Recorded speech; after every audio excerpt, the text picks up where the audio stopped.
Okay, the color of hat for this episode is blue. Okay, let's do it. Over the next few minutes, you're going to hear how to manage all the slang words that people use for genitals that your kids might hear too. And welcome back to Sitting in a Car. I'm Sarah Sproul and I sit in a car each week answering a question to help you raise your confident and caring young person who respects themselves and the people around them.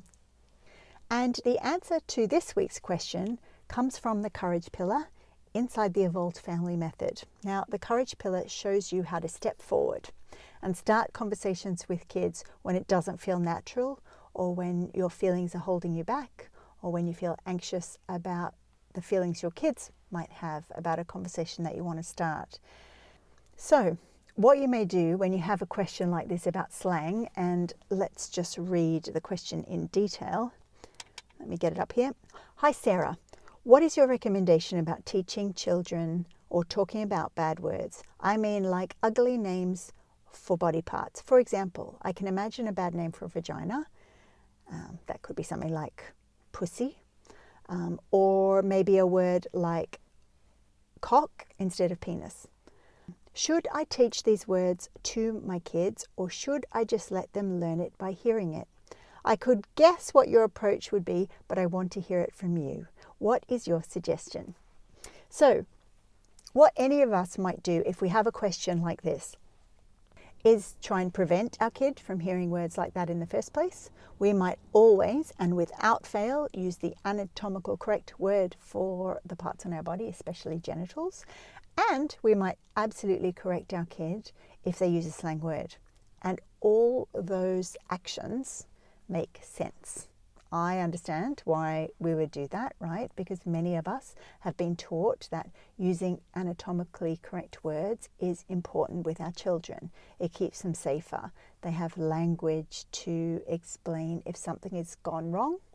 And many of us were brought up with very clear rules about what being polite looks like and sounds like, and how to be well-mannered. So slang wouldn't have fallen into that well-mannered category of behavior that you probably were taught in your family. I was absolutely taught that. However, I've learnt that when a parent or a caring adult who is raising a kid does what feels right by following the rules about slang or crude language, there's a particular effect that's coming into play, and it's called the silent connection breaker. Remember, the Evolved Family Method prioritizes connections with all sensitive conversations. So if we prioritize politeness, for example, or even being anatomically correct, we fall into the trap of acting like a tongue-tied parent, a parent who is having trouble talking about sensitive things in an open and natural and connecting way. Now, a sign that you might be acting like a tongue-tied parent would be you would be feeling anxious about accurate terms for body parts. Maybe you're worried that your kid might hear slang or derogatory words at school, or perhaps you feel unsure about how to counteract those words at home in a way that feels natural and gentle. And that's the trick, right? And that all makes sense why you would feel like that. We're all in new territory here. The way we were raised really doesn't give us skills to manage language like this in a connecting way. In fact, I heard a story from a mum who remembers getting hot mustard put on her tongue by her parent who heard her use a swear word.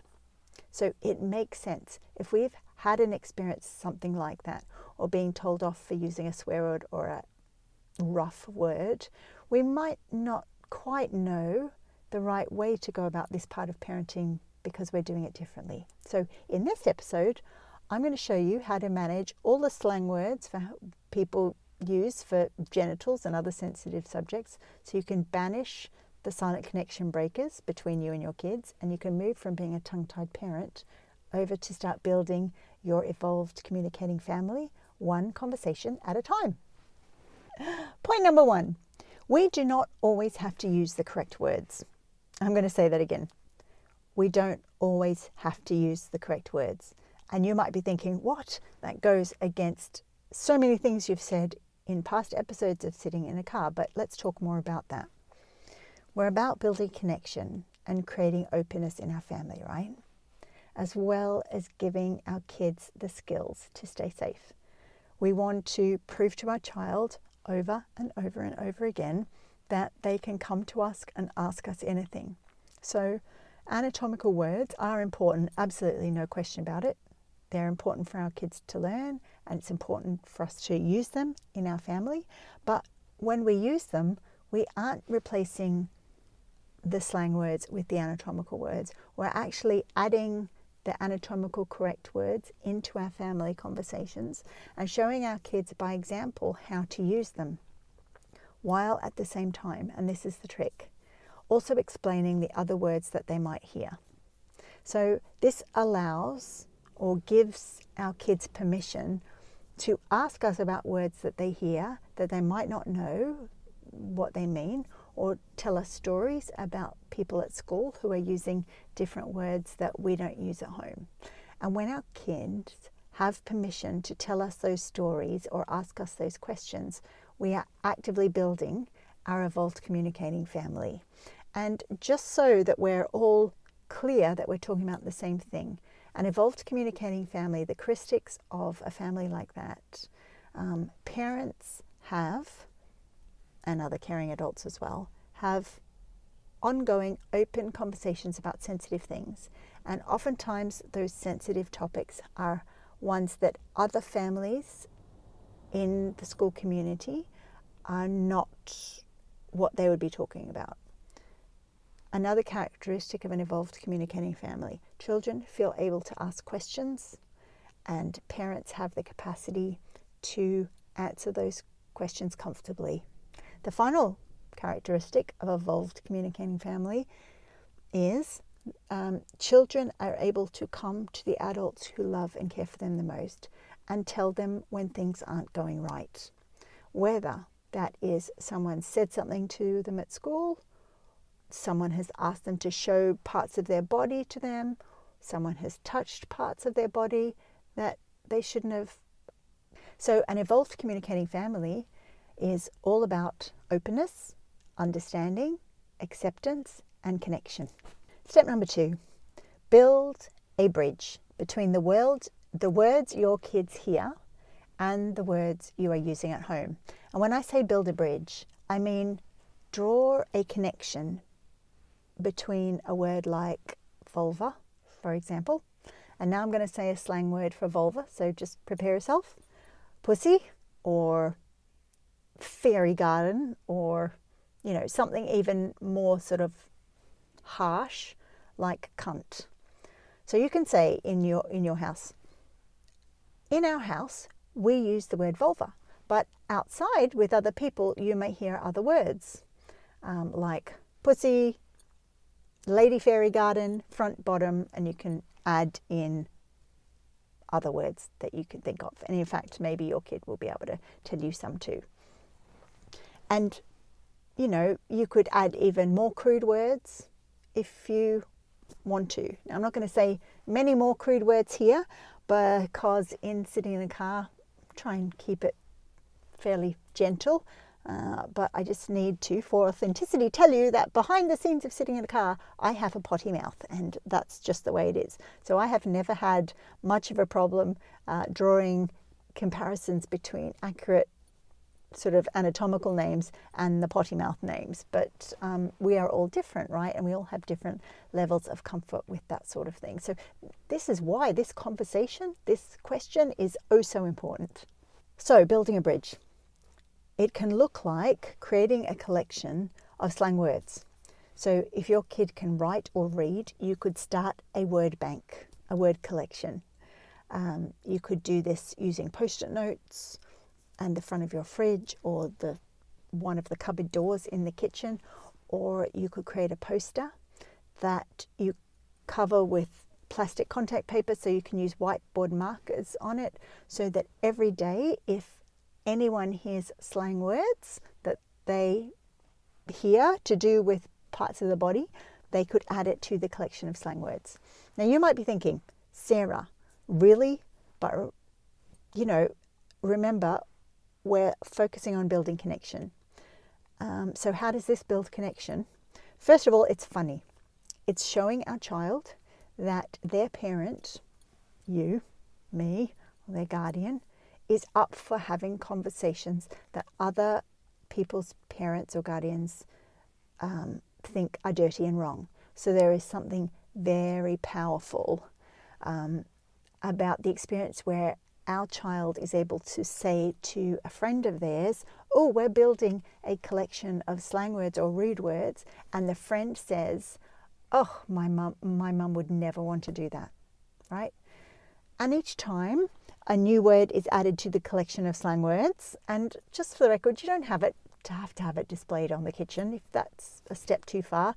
You could buy one of those big notebooks, really, really big ones that open up big, and you could keep the collection in there. That's one way to do it. And you can explain why you're doing that. You might have a grandma or an auntie who would be upset if they saw the collection of slang words on your fridge door. So when you're collecting it, you're talking about how these words are not to be used in the doctor's office or in our home, but you might hear people using them in the playground or when they are watching some sport, or maybe you'll hear them when you're watching movies that are designed for older people, adults. So we can start talking about the rules for all these words. Step number 3, remember that this dynamic that we're talking about, it's that there are some words that are right for home and there are some words that are right for other places, might feel overly complicated. And you could be wondering, well, how is my child going to get this? Surely if they know a slang word, they might say it when we're visiting the grandparents, for example, or standing in the supermarket queue waiting to buy chicken fillets for the week, right? But kids already have an understanding that some behaviours are right in one context and not welcome in another. Some of those that they might already know are clothing choices. If your small person is doing swimming lessons, they might already know that you can wear a swimsuit to go into the swimming pool, but you wouldn't wear a t-shirt and a pair of jeans unless you're doing life-saving training. But that's a whole other thing, and your kid might not be doing that at this point. Your kids are probably a bit younger. Another example, different table manners that we're using on a picnic. We're allowed to eat with our hands. We might sit on the tablecloth or the blanket, whereas if we're at home, we don't sit on the tablecloth. We sit on a chair and we use cutlery. The most popular one maybe is outside voice and inside voice. Your kid probably understands by now that when they're outside, they can yell and scream as much as they want, but when they're inside and we're in a small space, that we need to use a voice that our volume is lower. So our kids already understand this sort of thing. They know that a sandwich can be eaten with the hands, but soup needs to use a spoon. So you may feel a little bit anxious about delving into this territory, but it is just another example and way to show our kid that we're here for them no matter what, and that the principle of something's okay and in one area and not in another area is familiar to them.